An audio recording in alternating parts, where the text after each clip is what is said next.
Ben, it's always lovely to see you on the programme.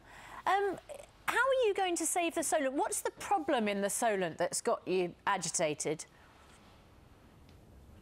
Well, I tell you what, the Solent, like many of our marine environments around the world, are suffering from overfishing, from pollution, and the answer is very simple. It's one of these. I'm sure lots of your viewers will recognise that. That's an oyster, a native oyster. Now, these were once pretty prolific in the Solent here. Back in the 70s, they provided livelihood for 400 fishermen. 15 million of these were fished every year.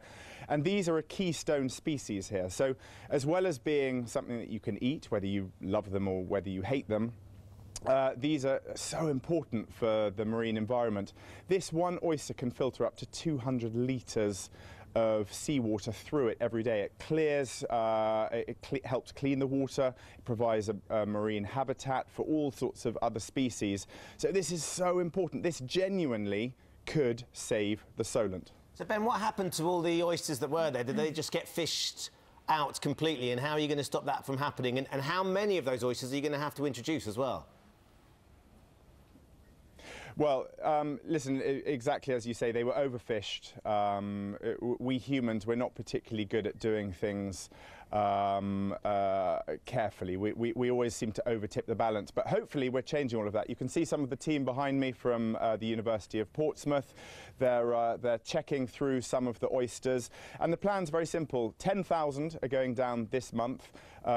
These ones actually hang beneath the pontoons here at Hamble Marina.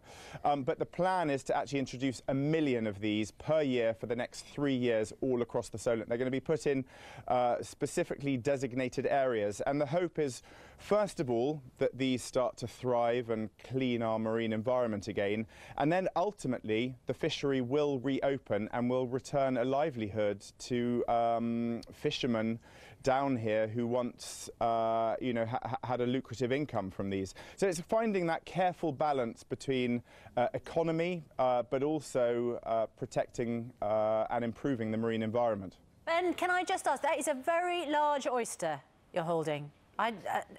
Do you believe in their aphrodisiac like qualities? Do you know what? It's probably inappropriate I say this now, but I once took part in an oyster eating championships. I ate 88 of these in about 3 minutes, and I did not feel horny. Oh!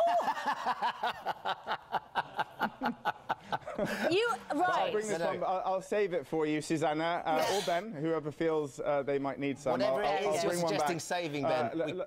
We're out of time, sadly, but on that bombshell, on that oyster bombshell, we will have to leave it. Good luck to all of the guys down there. Let's hope that actually reintroducing the oysters can certainly clean up the Solent, because it's a very laudable campaign. All that Ben's suggesting is don't eat 88 in 3 minutes, because it has the reverse effect. It has the opposite effect, OK. But you think one might actually one or targeted... two might be...